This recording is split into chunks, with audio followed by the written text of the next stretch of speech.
The man looked up in terror and saw a thick cloud of fog rising in the distance. Before he could even process what was happening, a piercing alarm echoed over the small town.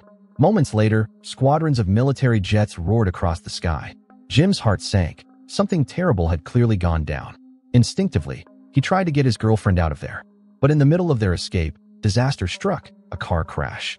The impact left her with a deep wound in her abdomen. It was far too late to get her to a hospital. And worse, Jim noticed strange people watching him from the roadside. Out of options, he dragged her to the nearest barn. The owners were long gone, so he slammed the doors shut and immediately turned on the TV, desperate to know what had happened in that town. The news anchor's voice came through.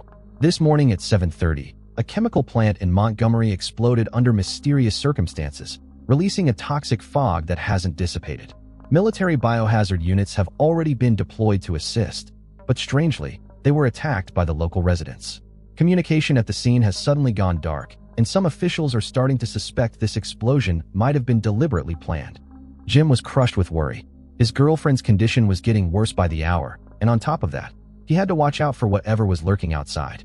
Luckily, the barn wasn't empty. Besides a sharp axe, Jim even found a rifle. Meanwhile, the news kept hammering out updates on how bad things were in the disaster zone. The military had already sent 60 aircraft to assist, and for a moment, that sparked a glimmer of hope.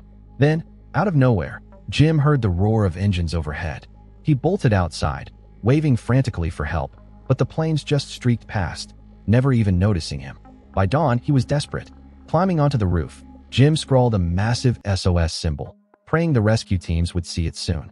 But just beyond the barn, those strange people were still out there, watching. Over the next few days, Jim learned more from the constant news coverage. They said anyone who breathed in that toxic fog started turning into mindless killers. That alone was enough to keep him barricaded inside. Then one night, as rain poured outside, a faint noise jolted Jim awake. He grabbed his lamp and crept through the dark, only to feel his stomach drop. The back door latch was wide open. Had he forgotten to lock it? Or had someone broken in? Heart pounding, Jim rushed to bolt it shut again. Jim started sweeping the hallway, checking every corner. Suddenly, a noise came from behind him again. Summoning every ounce of courage, Jim slammed the breaker switch. Hello? As he passed his girlfriend's room, his heart sank. Her body had already gone cold.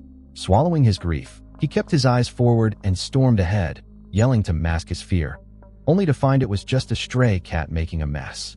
Jim let out a long sigh of relief, but something was off. Muddy footprints covered the floor, and judging by their shape, they definitely didn't belong to a cat. He barely had time to turn around before an infected came lunging at him. Jim's rifle went flying, but in the struggle he managed to break free. Twisting and turning through the narrow space, he scrambled up into the attic. Down below, the infected prowled around, searching for its prey. Jim spotted his rifle lying just a few feet away. As he crept toward it, the noise gave him away. No more hiding now. Jim vaulted down from the attic in a burst of adrenaline. Just as he grabbed his rifle, the infected charged. He fired again and again, missing every shot, until, at the very last second, he steadied his aim and dropped the target for good. Breathing hard, Jim slumped to the floor, staring at the lifeless body of the infected, his heart still hammering in his chest. Suddenly, the phone rang from the next room. Jim rushed over to answer it. It was a survivor calling from the warehouse across the street. He'd heard the commotion in Jim's barn and wanted him to come over. Jim packed his things, took one last look at his girlfriend's lifeless body, then slipped out under the cover of darkness and sprinted to the other side. At the door, a man named Scott was waiting. When the disaster first broke out, he and his wife had holed up inside this warehouse. The place was huge, stocked with food and water, pretty much the perfect hideout for the end of the world. Jim also noticed a girl standing off in the distance. Scott explained they'd run into her a few days ago on the road, but she barely spoke a word and refused to open up to anyone. After days of surviving on scraps, Jim finally wolfed down a real meal. Nothing like the miserable rations back in that barn. Through the window, he spotted a few infected wandering outside. Curiosity got the better of him. Were these things still even human? Scott just shook his head. He'd seen what they did when the outbreak first began, the way they devoured their victims. That wasn't human behavior. That was pure animal instinct. The next morning, Jim and Scott climbed up to the roof and painted a massive SOS sign. After that, Jim went scavenging through nearby buildings, picking up anything useful along the way. On his way back, he passed the strange girl again and tried to strike up a conversation, but she completely ignored him. That is, until Jim pulled out a bar of chocolate he'd just found. She snatched it right out of his hand and insisted it was hers to begin with. By now, official reports had confirmed the truth. The explosion released a toxic gas laced with an unknown virus, one that drives people insane. Being a local, Jim had a good idea what might have happened. The blast site? The country's largest chemical plant. A few years ago, it was shut down for producing chemical weapons. If one of those old gas tanks ruptured, it could have easily unleashed something far worse than anyone expected. Scott didn't care about the cause. What mattered to him was the infected wandering all around the warehouse. With things this bad, escaping alive felt impossible. But Jim stayed calm. In his mind, it was only a matter of time before the military cleared the town and found their signal.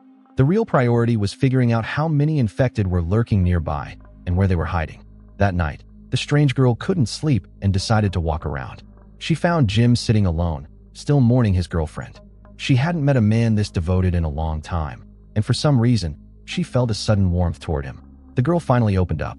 Her name was Nine. She'd always been rebellious, never had a single friend at school, and never spoke kindly to her parents at home. But just days ago, when the toxic gas disaster hit, her parents were killed by the infected while trying to save her. Ix never even got the chance to apologize.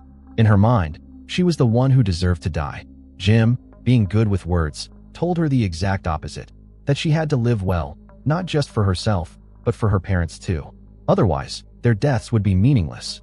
Nine suddenly felt a weight lift off her chest. She was about to thank him when a gunshot rang out downstairs.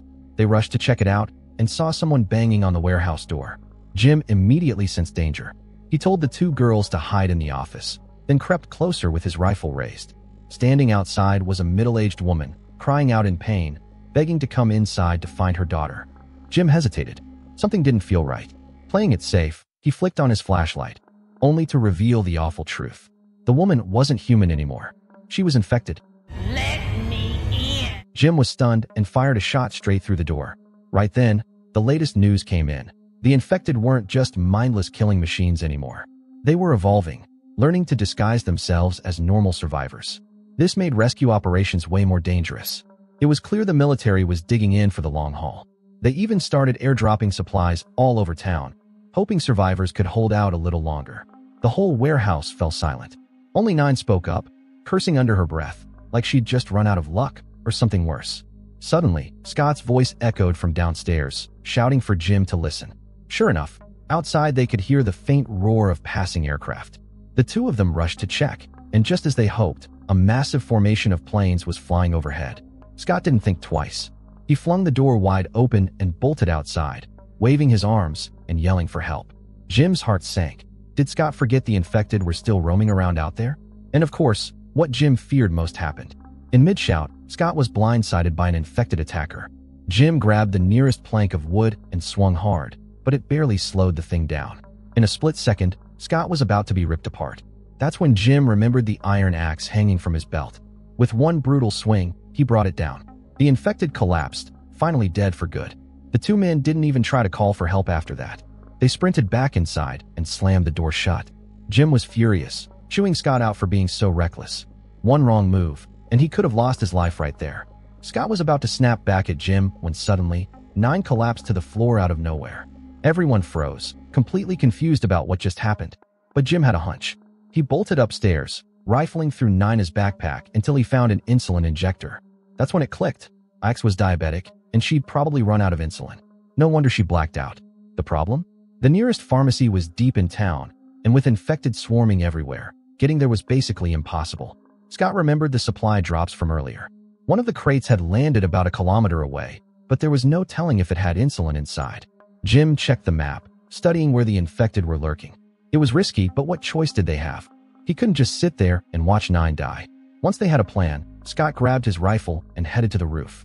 The path to the drop site had at least 4 infected blocking the way, but Scott was deadly from a distance. One by one, he picked them off with precise headshots, clearing the route for Jim to move. Jim had been waiting by the door, and the moment Scott gave the signal, he sprinted out of the warehouse with his weapon ready. With Scott covering him from above, at least inside sniper range, Jim was completely safe. After circling through the fields for what felt like forever, he finally found the supply drop. Heart pounding, he ripped open the medical kit, and there it was, insulin. He stuffed it into his pack, but just then, an infected wandered into view. Luckily, it hadn't spotted him yet. Jim was about to let out a breath of relief when Scott's voice suddenly crackled over the radio. The noise drew the infected's attention straight toward Jim. He cursed under his breath, raised his weapon, and fired. He'd aimed for the head, but the shot landed in the leg instead. The creature went down, crippled but still alive. Jim remembered what Scott had said earlier. These things weren't human anymore. Without hesitation, he leveled his rifle and put a bullet right through its skull. Back at the warehouse, Nine finally woke up after getting her insulin shot. But her body was still weak. She'd need time and rest to fully recover. After making sure Nine was settled, Jim did his usual sweep of the warehouse. But this time, he heard something strange coming from a dark corner. When he went to check it out, he found a sewer cover pushed open and a trail of wet, black footprints leading away. A wave of unease hit him hard.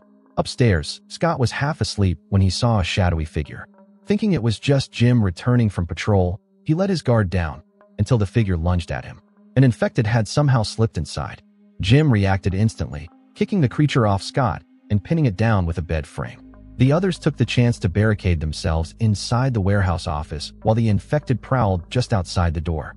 Jim and Scott exchanged a silent nod. Jim raised his rifle while Scott retreated into the hallway.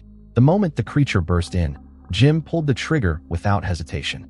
No one dared leave that office until morning. When daylight finally broke, Jim crept outside, weapon in hand. But after only a few steps, he heard a faint sound.